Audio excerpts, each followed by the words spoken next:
جادو کرنا جو ہے ہمارے دین میں حرام ہے، اور اس کو کفر بھی کہا گیا ہے۔ اہل کتاب جو تھے وہ اللہ کی کتاب چھوڑ کر جادو کے پیچھے پڑ گئے تھے، وہ جادو اور شیطان پر ایمان رکھتے تھے۔ بہرحال جادو کرنا جو ہے اس کے بارے میں حدیث میں آتا ہے کہ 7 گناہ جو ہیں وہ ہلاک کرنے والے ہیں، اور ان میں سے ایک جادو سیکھنا۔ نبی صلی اللہ علیہ وسلم نے فرمایا تباہ کرنے والی چیزوں سے بچو، اللہ کے ساتھ شرک کرنے اور جادو کرنے کرانے سے۔ رسول اللہ صلی اللہ علیہ وسلم نے یہ بھی فرمایا کہ جادو کرنے اور کروانے والا ہم میں سے نہیں، یعنی اس کا اسلام سے کوئی تعلق نہیں، یعنی مسلمان یہ کام نہیں کر سکتا۔ پھر اسی طرح علم نجوم کو بھی جادو کی ایک قسم قرار دیا گیا۔ رسول اللہ صلی اللہ علیہ وسلم نے فرمایا جس شخص نے علم نجوم میں سے کچھ حاصل کیا اس نے جادو کا ایک حصہ سیکھ لیا، جتنا زیادہ سیکھے گا اتنا ہی زیادہ جادو میں مبتلا ہوگا۔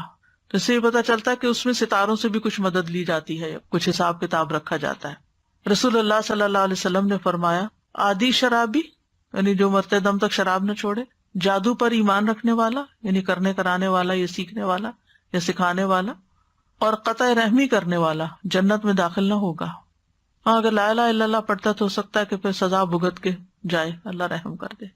اسلام میں جادو کرنے والی کی سزا کیا ہے کہ اس کو قتل کر دیا جائے، چھوڑا نہ جائے، تاکہ اس مرض کا خاتمہ کیا جائے، کیونکہ اگر وہ زندہ رات ہو سکتا خود نہ کرے، کسی اور کو سکھا دے۔ اور جب لوگوں کو پتا چلتا ہے نا کہ اس کا جادو چلتا ہے یا یہ جادو کرنے کا لوگ نہیں اس کو چھوڑتے، اور پھر وہ واپس پلٹ آتا ہے اسی چیز پر۔ بجالہ کہتے ہیں کہ ہمارے پاس حضرت عمر کا خط ان کی وفات سے 1 سال پہلے آیا، اس میں لکھا تھا ہر جادوگر کو قتل کر دو، حضرت عمر نے حکم دیا تھا، تو ہم نے ایک دن میں 3 جادوگر مار ڈالے۔ جادو کرنے کی مختلف وجوہات ہوتی ہیں، عموماً دشمنی، حسد، رنجش یا کسی سے انتقام لینے کے لیے جادو کیا کرایا جاتا ہے۔ اس کا مقصد ہوتا ہے کہ دوسرے کو کسی ذہنی یا جسمانی بیماری میں مبتلا کر دیا جائے، کوئی کسی کام کے قابل نہ رہے، یا اگر کچھ لوگ مل کے کوئی بزنس کر رہے ہیں اور وہ بزنس بہت فلرش کر رہا ہے تو دوسروں کو حسد ہو جاتا ہے کہ ان کو توڑو، آپس میں ان کے درمیان پھوٹ ڈالو تاکہ یہ الگ الگ ہو جائیں گے تو یہ کام کاروبار بھی بیٹھ جائے گا۔ اسی طرح میاں بیوی میں تفریق ڈالنا، والدین اور اولاد کے بیچ میں لڑائیاں ڈلوانا، پڑوسیوں میں فساد، دوستوں میں جدائی، بہن بھائیوں کے بیچ میں نفرت، رشتوں، اولاد یا کاروبار میں رکاوٹ یا بندش ڈالنا، یہ عام طور پر جادو کے مقاصد ہوتے ہیں۔ پھر جادو کی کئی اقسام ہیں۔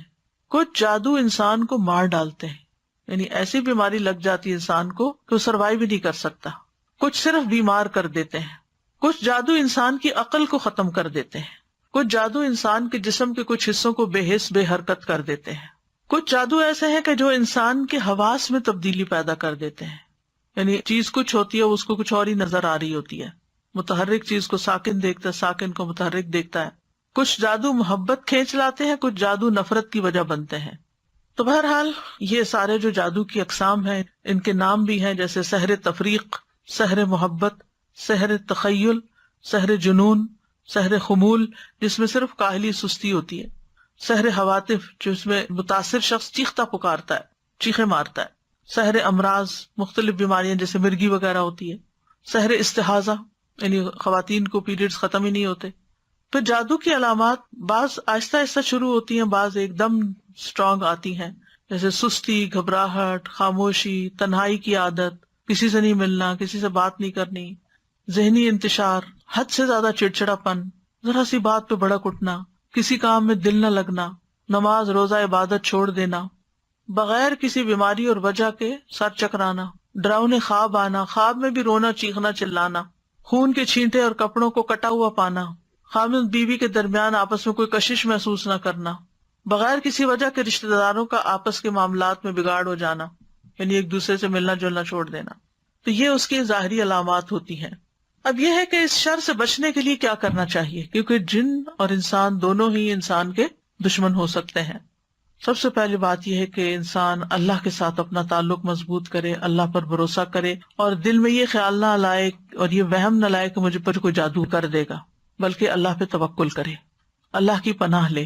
حدیث میں آتا ہے کہ اللہ تعالیٰ فرماتا ہے میرا بندہ اگر مجھ سے مانگتا ہے تو میں اسے دیتا ہوں جو محبوب بندہ ہوتا ہے، اگر وہ کسی سے میری پناہ مانگتا ہے تو میں اس کو پناہ دے دیتا ہوں۔ پھر اللہ تعالیٰ کے احکامات کی حفاظت، حدیث میں آتا ہے احفظ اللہ یحفظ کا، تم اللہ کے احکام کی حفاظت کرو، اللہ تمہاری حفاظت کرے گا۔ نمازوں کی حفاظت، یعنی جو نمازوں کی حفاظت کرتا ہے وہ اللہ کے ذمے میں ہوتا ہے، اللہ کی حفاظت میں ہوتا ہے۔ خصوصاً نماز فجر کی حفاظت. اسی طرح اشراق کا پڑھنا.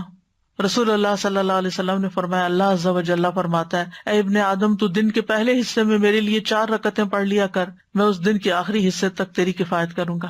پھر طہارت کا خیال رکھنا.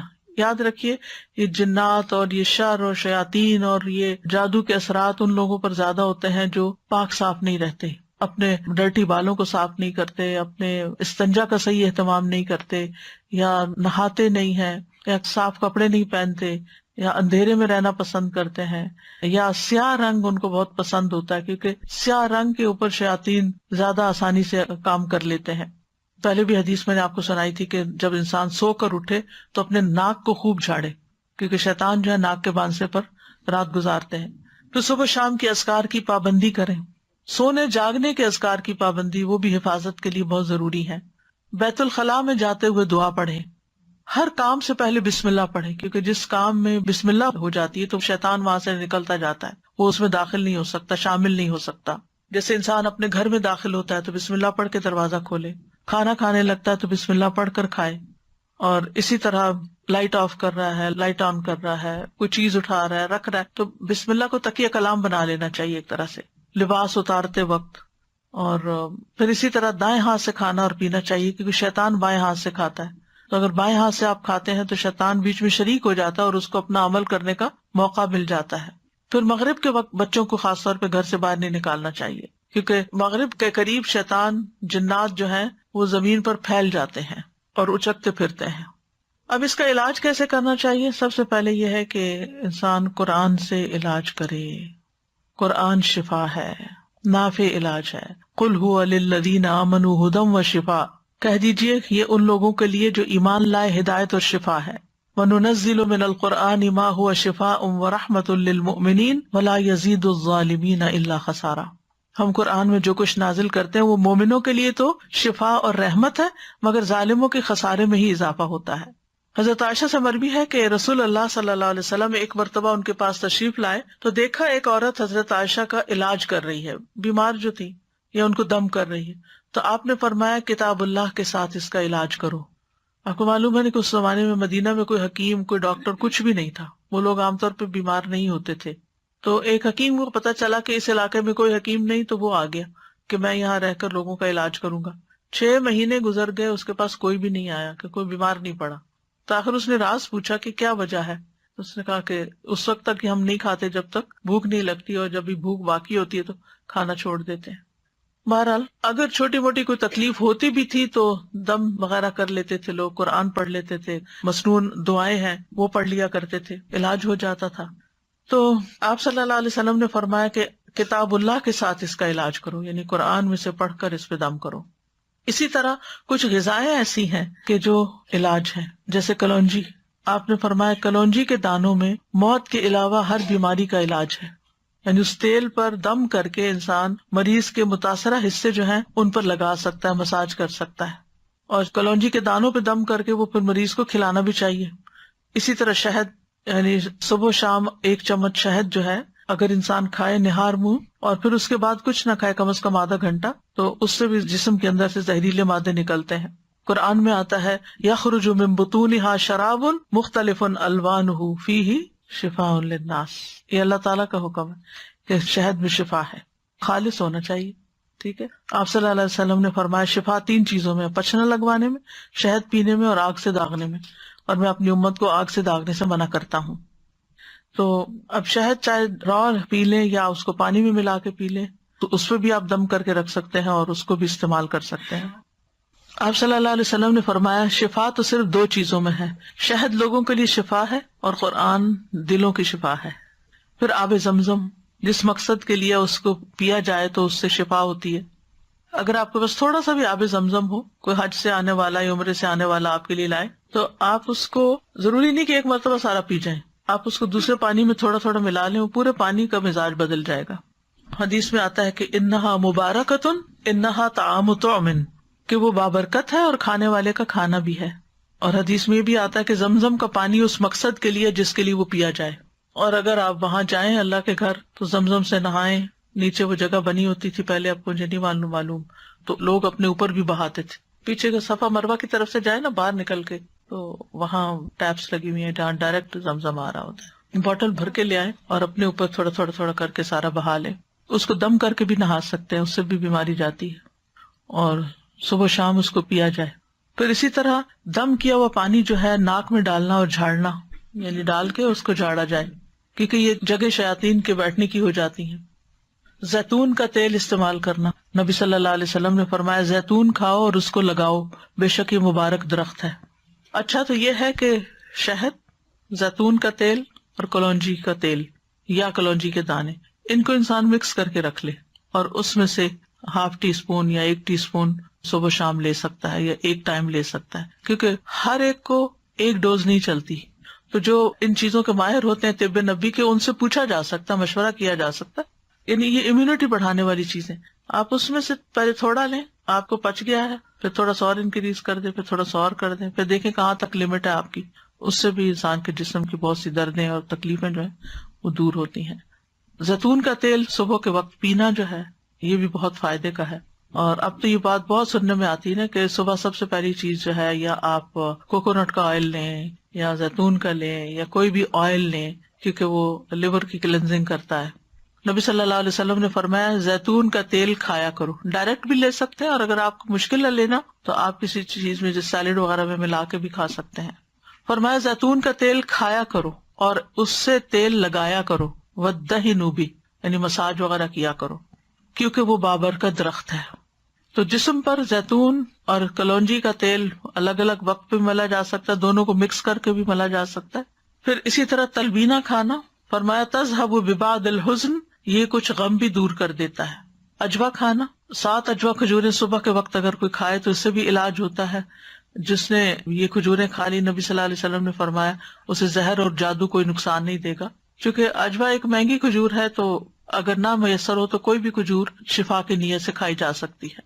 پھر سنا مکی، اس کو سنوت بھی کہتے ہیں. صبح شام اس کا ایک چھوٹا چمچہ کھانا، جیسے حدیث میں آتا ہے سنا مکی اور سنوت کو لازم پکڑو، کیونکہ اس میں ہر بیماری کا علاج ہے سوائے سام کے. پوچھا گیا سام کیا، تو آپ نے فرمایا موت. اچھا، سنا مکی جو ہے یہ پیٹ صاف کرتی ہے، تو پھر ظاہر اگر زہریلے مادے آنتوں میں ہے، یہ کچھ ایسی چیزیں ہیں تو اس سے انسان کو نجات ہوتی ہے. پھر ہجامہ، آپ نے فرمایا اگر تمہاری دواؤں میں کسی میں بھلائی ہے تو پچنا لگوانے میں یا شہد پینے اور آگ سے داغنے میں، اگر وہ مرض کے مطابق ہو، اور میں آگ سے داغنے کو پسند نہیں کرتا.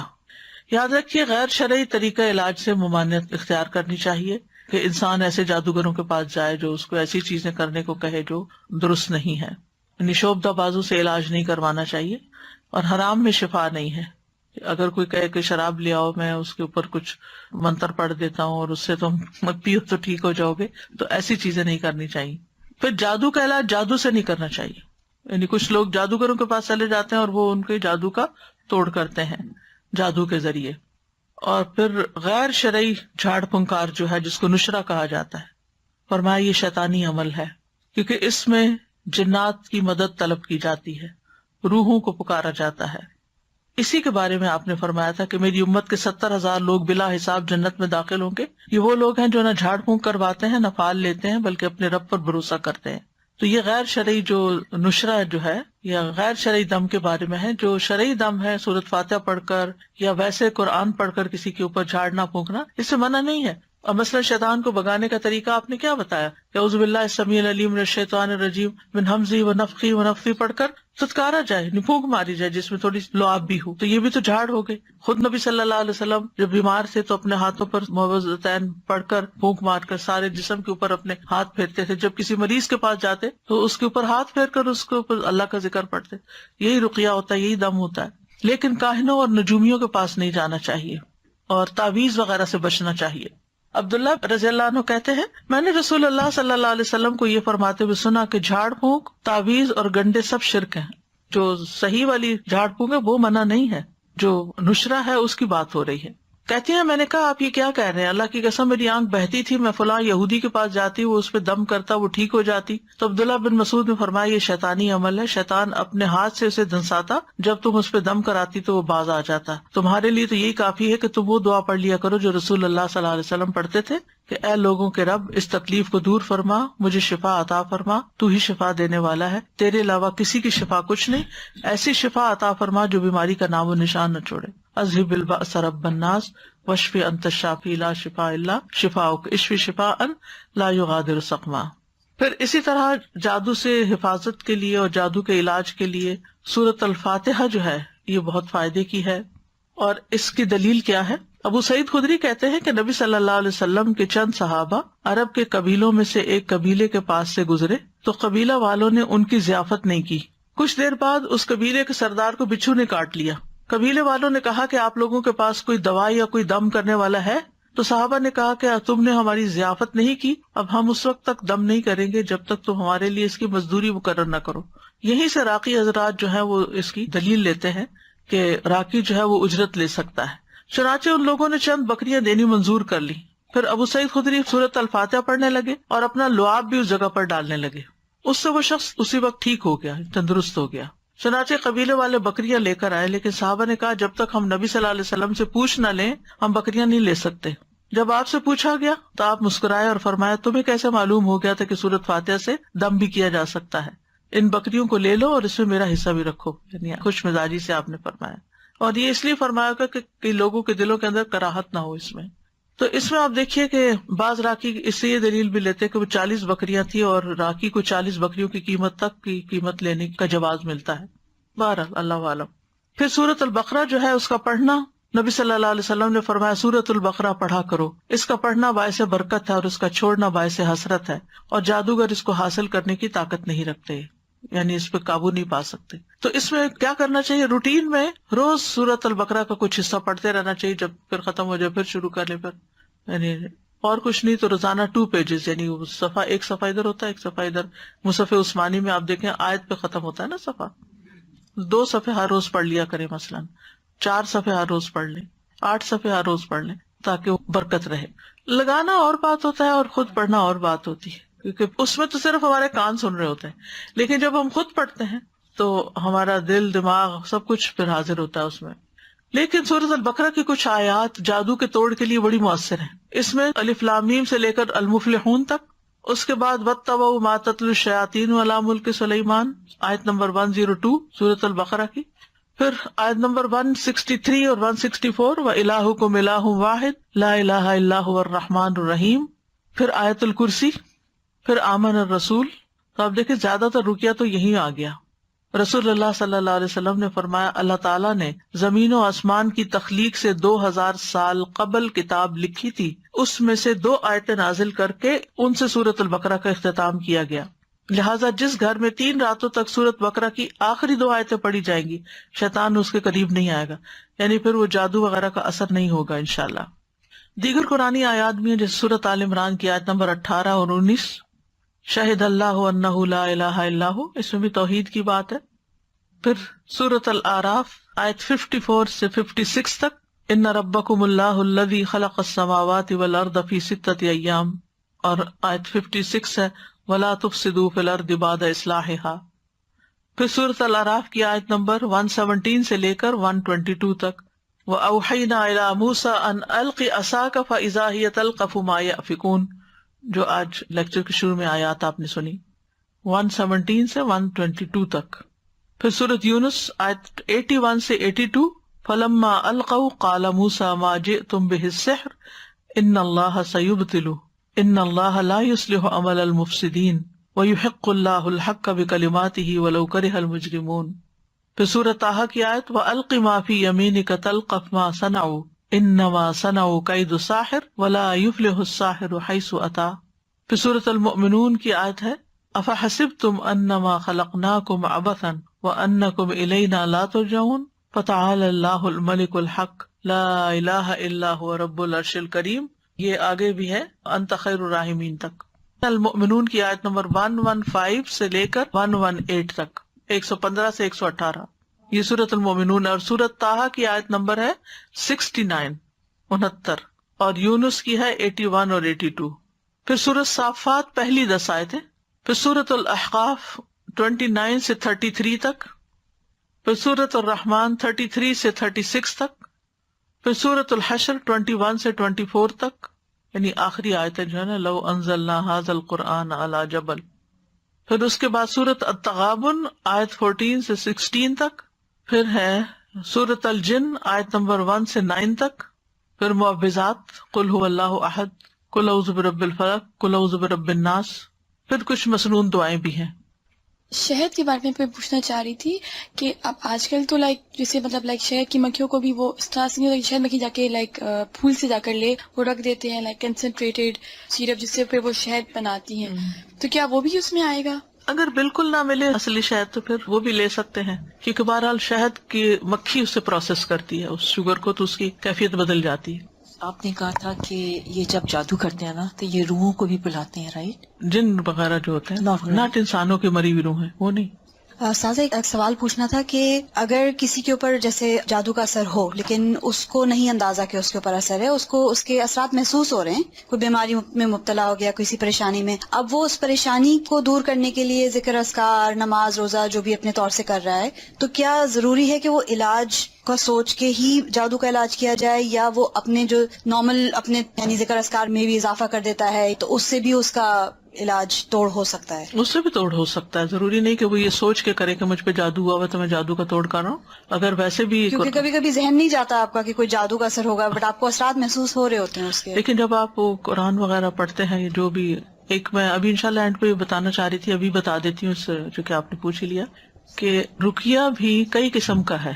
طویل رقیہ بھی ہے جو گھنٹہ بھر کا رقیہ ہے، اور مختصر بھی ہے جس میں وہ میں کارڈ لانا بھول گئی تھی، سبز رنگ کا کارڈ ہے، شفا کی آیات، اس کے آگے یہ دعائیں بھی ہیں جو ابھی میں بولنے والی ہوں، اور آیات بھی۔ آیات میں کیا سورۃ الفاتحہ ہے، البقرہ کا پہلا یعنی المفلحون تک ہے، پھر آیت الکرسی ہے، آمن الرسول ہے، معوذات ہے، قل هو اللہ، اور وہ یہ بھی اتنا مؤثر ہے کہ اگر آپ کو کوئی شک ہے اس طرح کا، یا کوئی دوائی وغیرہ اثر نہیں کر رہی، یا آپ تھکے تھکے محسوس کرتے ہیں، تو آپ اپنے ہی ہاتھ پر پڑھ کے سورۃ فاتحہ اس طرح کر کے اپنے پورے جسم پر پھیر کے اپنے آپ کو جھاڑیں، پھر اس کے بعد سورۃ البقرہ کا پہلا رکوع پڑھ کے پھر جھاڑیں، پھر اسی طرح یعنی ہر جو آیت ہے سورۃ البقرہ ہی کے، اور پھر معوذات ہر دفعہ پڑھ کے جھاڑیں۔ آپ یقین کریں اگر آپ نے کیا نا تو آپ پہلے سے لازم بہتر محسوس کریں گے۔ ایک دفعہ آپ کا اپنا ہاتھ ہی پھر گیا نا تو اسے ایک تو جسم کی سرکولیشن بھی ہو جاتی، دوسرا جب آپ اس کو جھاڑتے ہیں اس طرح کر کے تو آپ کو یوں لگتا ہے جس سے آپ سے کوئی چیز، کوئی نیگیٹو انرجی گئی ہے، اور آپ کو بہت اچھا فیل ہوتا ہے۔ یہ تو کبھی کبھار ایسا کر ہی لینا چاہیے، لیکن بعض اوقات یہ ہوتا ہے کہ آپ کی اتنی اسپرٹس لو ہیں کہ کچھ لوگ پڑھ ہی نہیں سکتے، یا کچھ لوگ پڑھتے ہیں بس وہ بے یقینی کے ساتھ پڑھتے ہیں، آدھا دل سے پڑھا آدھا نہیں پڑھا۔ تو آپ دیکھیں جب ہم بیمار بھی ہوتے ہیں نا تو سب سے پہلے کیا کرتے ہیں، ہم ٹوٹکے کرتے ہیں، گھر میں کرتے ہیں نا، چائے پی، لونگ والی چائے پی لو، ادرک والی چائے پی لو، ٹیبلٹ کھا لو، پین کلر لے لو، سوپ لے لو، یخنی پی لو، وغیرہ وغیرہ، یہ کام کرتے ہیں۔ اور جب نہیں کام چلتا پھر کیا کرتے ہیں، پھر ڈاکٹر کے پاس جاتے ہیں۔ تو بعض اوقات ڈاکٹر وہی چیز آپ کو بتا رہا ہوتا ہے جو آپ خود بھی کر رہے تھے۔ کس چیز کا فرق پڑتا ہے، پہلے آپ یقین سے نہیں کر رہے تھے، پہلے آپ بس تکے بازی کر رہے تھے نا کہ شاید اس سے ہو جائے، شاید، لیکن اب کیا نہیں، ڈاکٹر نے بتایا اب تو یہ فائدہ دے گا ہی مجھے، یعنی ایک اور طرح کی فیلنگ آتی ہے۔ اسی طرح ایک بات آپ کسی ایک عام انسان کے منہ سے سنتے ہیں تو آپ پر اثر نہیں ہوتا، وہی بات ایک اسکالر یقین کے ساتھ کہتا ہے تو آپ اس کو پکڑ لیتے ہیں، یعنی کہنے والے کے کہنے سے بھی بڑا فرق پڑتا ہے، ڈائریکشن مل جاتی ہے ایک۔ اور پھر یاد رکھیے اس میں انسان کی نفسیات انوالوڈ ہے، انسان کی سوچ کا بڑا عمل دخل ہے، انسان کی جو کیفیات ہیں ان کا بڑا عمل دخل ہے۔ آپ نے دیکھا ہوگا کہ کچھ لوگوں کے پاس آپ تھوڑی دیر بیٹھ جائے تو آپ ایک فریش فیل کرنے لگتے ہیں۔ اب مثال کے طور پر جو سائیکیٹرسٹ ہوتے ہیں وہ باتیں ہی تو کرتے ہیں، تو آپ باتوں سے کیوں ٹھیک ہو جاتے ہیں؟ کیونکہ وہ ایسی باتیں کرتے ہیں کہ جو ایک سینس بناتی ہیں، پھر آپ کے اپنے جو کنفیوژن وہ دور ہونے لگتے ہیں، آپ اپنے آپ کو انالائز کرنے لگتے ہیں، پھر آپ اتنا بڑا پہاڑ جو بنایا ہوا ہوتا ہے وہ بالکل چھوٹا سا بنایا جاتا ہے کہ ہاں یہ تو کچھ بھی نہیں تھا، میں نے کیوں اس کو اتنا ہوا بنایا ہوا تھا، میں اس چیز سے کیوں ڈر رہی تھی۔ تو بعض اوقات انسان جو چیز سوچتا رہتا ہے نا وہی ہونے بھی لگتی ہے، اللہ جانتا ہے اس کے پیچھے کیا حکمت ہے۔ جب ہم ایک بات سوچے جاتے تو وہ چیزیں، آج ہی میں سن رہی تھی کسی کا کہ کسی نے کہا کہ یہ بات ریسرچ بیسڈ ہے، یعنی صرف ایسی نہیں ہے۔ وہ کہتے ہیں کہ جو لوگ تیز گاڑی چلاتے ہیں ان کے ایکسیڈنٹس کم ہوتے ہیں بنسبت ان لوگوں کے جو ڈرے رہتے ہیں اور کہتے ہیں کہیں میں ایکسیڈنٹ نہ کر دوں، وہ زیادہ ایکسیڈنٹ کرتے ہیں، کانفیڈینس نہیں ہوتا۔ تو یہ جو یقین ہے نا یہ بڑی دولت ہے، جو کانفیڈینس ہے یہ بڑی دولت ہے کسی انسان پر آپ کا اعتماد ہو تو اس کی چھوٹی سی بات بھی آپ کو لگ جاتی ہے، اور اگر کسی پر نہیں تو وہ بڑی بڑی بات بھی آپ کو سمجھائے تو آپ کہتے ہیں بس یہ تو باتیں ہی کرتا ہے، اس کی کیا بات ہے، یقین نہیں آتا آپ کو اس پر۔ اب دیکھیے ہمارا دین تو بنیاد ہی ایمان پر ہے، اللہ پر ایمان لاؤ، رسول پر ایمان لاؤ، رسول پر ایمان لاتے ہیں تو ان کی ہر بات کو ہم سنت سمجھ کے، ثواب سمجھ کے، ریچول سمجھ کے کرنا شروع کر دیتے ہیں، اور بعد میں ہمیں پتا چلتا ہے اس کا تو یہ اور یہ فائدہ تھا، اور ہم پہلے سے ہی کر رہے ہوتے ہیں۔ اس علاج میں یہ بات ضرور ذہن میں رکھیے، یقین کی بات۔ تو چند مسنون دعائیں ہیں، میں یہ بتا دوں ایک دفعہ، اور یہ جو کارڈ میں آپ کو بتا رہی تھی آیات شفا کا، یہ ایکچولی میں نے خود بہت چیزیں دیکھ کے پھر اس نظریے کے ساتھ اس کو میں نے بنوایا تھا کہ دیکھنے میں بھی چھوٹا، اٹھانے میں بھی، بیگ میں بھی رکھ سکیں، اور مختصر ہو اور اوتھینٹک ہو۔ تو اس میں یہی جو میں اس وقت آپ کو بتا رہی ہوں وہی دعائیں ہیں، اگر آپ اپنی نماز کی جگہ پہ رکھ لیں، یا کہیں بھی جہاں آپ کی نظر پڑتی ہو، یا کوئی بیمار ہو اس پہ جا کے پڑھ کے اس پہ دم بھی کر سکتے ہیں، یا اس کو دے سکتے ہیں، وہ اپنے لیے خود بھی پڑھ سکتا ہے۔ اسی طرح یہ کتاب ہے جادو، حقیقت اور علاج، اس میں کافی ڈیٹیل ہے، اگر انسان حقیقت معلوم کر لے تو پھر خوف زیادہ نہ ہو، اس سے نکل آئے، اور یہ یقین رکھے کہ میں ٹھیک ہو جاؤں گا۔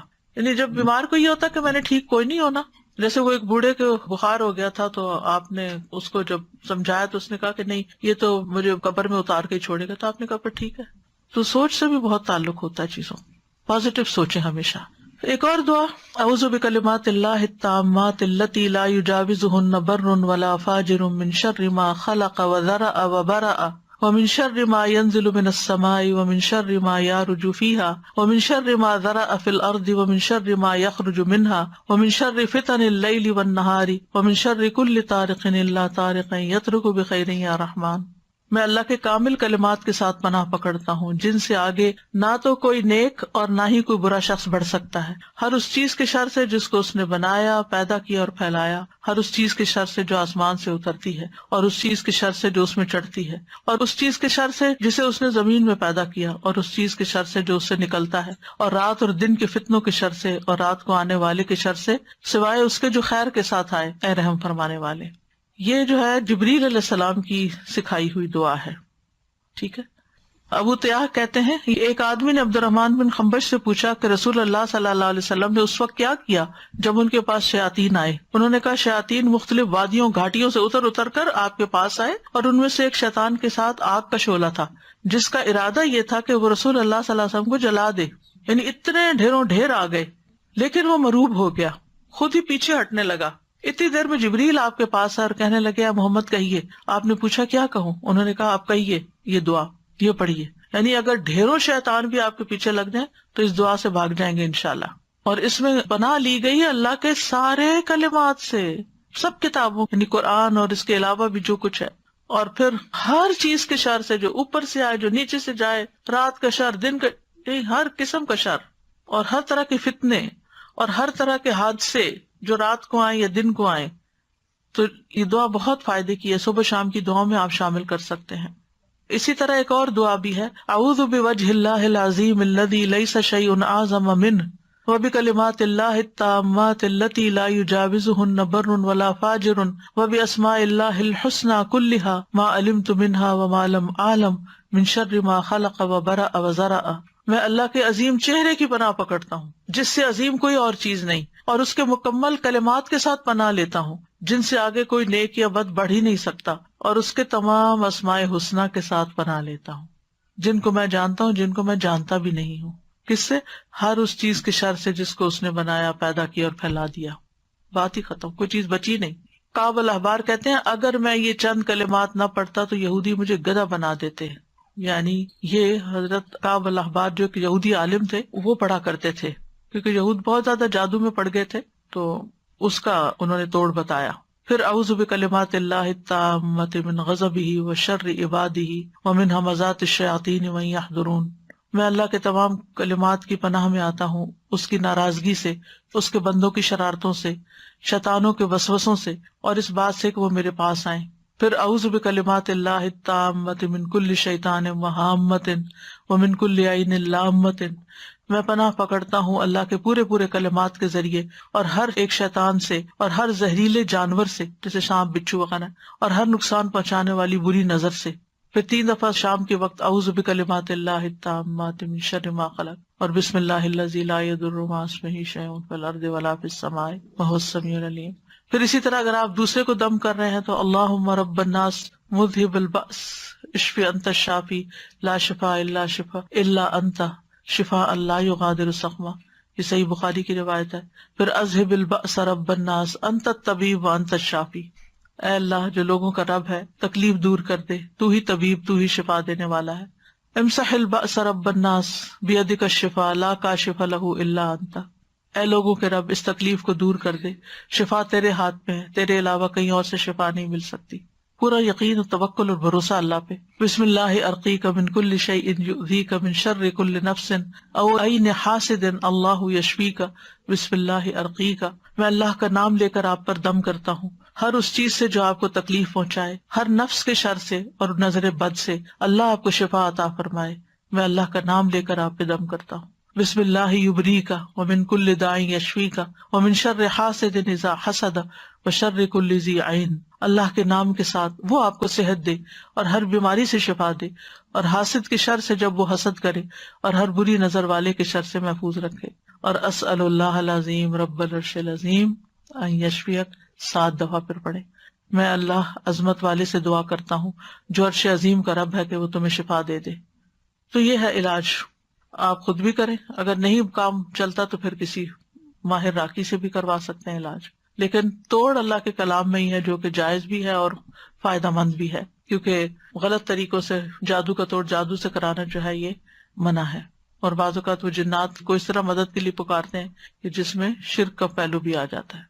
اچھا ایک بات یہ کہ جب آپ علاج کرا رہے ہو نا تو کسی سے ذکر بھی نہ کریں، کیونکہ شیاطین پھر اور ہوشیار ہو جاتے ہیں اور مزید اٹیک شروع کر دیتے ہیں بعض اوقات. سادہ جی میں ایک کوشچن بس پوچھ رہی تھی کہ نظر بد اور جادو سیم تھنگ ہے یا ڈفرینٹ ہے؟ نظر بد جادو الگ ہے، نظر بد الگ ہے، علاج ایک ہی ہے تقریباً. السلام علیکم استاذ. جی وعلیکم السلام. میں تھوڑا سا لمبی بات کروں گی، ہو سکتا ہو جائے، لیکن یہ کہ یقین کے لیے سب کو میں آج ہی کا تازہ اپنا واقعہ سنانا چاہتی ہوں. جی سنائیے. میں انگلینڈ سے آئی ہوئی ہوں یہاں پر تو وزٹ کے لیے، تو آج میں آپ سے ملنے کے لیے آ رہی تھی. تو 2-3 دن سے میں یہ پروگرام بنا رہی تھی بہن کے ساتھ کہ مجھے لے چلو، تو میں ساتھ ہی اپنے اندر فیصلہ کر رہی تھی، کسی سے کوئی بات نہیں کی، کیونکہ 15 میں اسلام آباد گئی تھی آپ کے ادارے میں کورس کرنے کے لیے. تو میں وہاں 2-3 ماہ رہی ہوں، تو تقریباً 3 سپارے ہمارے ہو گئے تھے. لیکن یہ ہے کہ اچانک یہ ایک دن نا میرے ساتھ واقعہ پیش آیا کہ میں وہاں ٹوائلٹ میں گئی ہوں، تو وہاں پر نا مجھے جیسے ہی اپنے ہی یونیفارم میں ایک لڑکی نظر آئی ہے سامنے، تو اس نے مجھ سے سٹاپ کرا کے تو پوچھا ہے، تو کہتی ہے کہ آنٹی آپ سارے ایگزام دے رہی ہیں؟ تو میں نے اس کی طرف دیکھا تو اس کی آنکھوں میں نا کچھ یعنی کہ عجیب چیز نظر آئی ہے. تو میں چونکہ کلاس چھوڑ کے آئی تھی، میں جلدی میں تھی، میں نے رکی نہیں اور اس چیز پہ میں نے بادر ہی نہیں کی، تو میں واپس چلی گئی اس کو یہ کہہ کے کہ جی میں دے رہی ہوں ایگزام. لیکن نیکسٹ ڈے سے ہی میرا پیٹ ایسے خراب ہوا کہ میری وہ دوبارہ علاج ہو ہی نہیں سکا. 3 ویک میں میرا 11 کلو سے زیادہ ویٹ کم ہو گیا. جہاں بھی میں گئی جو چیز بھی اندر کچھ جا ہی نہیں رہا تھا، یہاں تک کہ ڈاکٹر نے پھر مجھے یہی کہہ دیا کہ آپ واپس چلی جائیں، یہاں کا پانی آپ کو سوٹ نہیں کیا. میں اور میری بیٹی دونوں ہم تھے وہاں پر. تو بہت دکھ تھا میری بیٹی کو بھی چھوڑ کے آنے کا، مجھے بھی، کہ بہت کوششوں کے بعد میں گئی تھی وہاں یہ کرنے. بہرحال میں واپس آ گئی مختصر. یہاں آ کے ہی بیٹی نے تو اللہ کا شکر ہے کہ کر لیا، آن لائن کر لیا، تو اس کا کمپلیٹ ہو گیا، میں نہیں کر سکی. پھر اس کے بعد چھوٹی موٹی یہ بقرہ وغیرہ اور عمران سورت کی میں نے کورس کیے، لیکن وہ میرا نہیں ہو سکا. میں نے اس چیز پہ کوئی توجہ نہیں دی تھی، لیکن کچھ عرصہ سے میں یہ فیل کر رہی ہوں کہ تب سے مجھے ایسے لگتا تھا کہ میرے برین پہ جیسے ایک ڈھکن بند کر دیا جاتا ہے، میں وہ میمورائز نہیں کر پا رہی قرآن جیسے میں پہلے کرتی تھی. تو میں نے نہیں کیا، لیکن یہ اب کچھ وہم سا کہہ لے، میں نے اس کو وہم ہی سمجھا، اور میں نے یعنی کہ نا یہ سوچنا شروع کیا کہ وہ کیا تھا. وہ مجھے ہر دفعہ پنچ کرتا تھا کہ وہ لڑکی، اس کی آنکھیں، وہ کیا تھا اور وہ کون تھا. تو اب میں کچھ وہم میں آئی تو میں نے سوچا کہ میں آپ سے ذکر کروں گی اس چیز کا کہ شاید مجھے کچھ ایسا اثر ہے کہ اس کے علاج کا. لیکن نظر بھی ہو سکتی ہے کیونکہ جی. آپ کی ایج زیادہ تھی عام بچیوں سے، تو انہوں کو اچھا آپ پڑھ رہی ہیں، آپ کس پارے ہو رہے ہیں. اسی وجہ سے میں کیونکہ شور نہیں تھی تو لیکن یہ میں نے سوچا آپ سے ذکر کر کے آپ سے پوچھوں گی. لیکن آج صبح جب میں نماز کے بعد بیٹھی تو مجھے یہی آپ جو حدیث سنا رہی ہیں یاد آئی کہ وہ 70,000 جو کہ نہ جھاڑ پونچھ کرتے نہ کچھ. تو میں نے فیصلہ کیا کہ نہیں میں نہیں ذکر کروں گی، میں اللہ ہی سے وہ دعائیں کروں گی.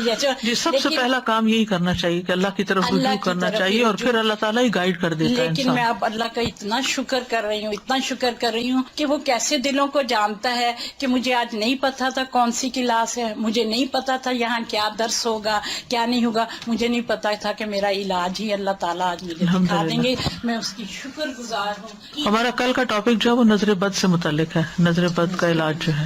ٹھیک ہے، آج کے لیے اتنا ہی کافی ہے. وآخر دعوانا ان الحمد للہ رب العالمین. سبحانک اللہم وبحمدک، اشہد ان لا الہ الا انت، استغفرک واتوب الیک. السلام علیکم ورحمۃ اللہ وبرکاتہ.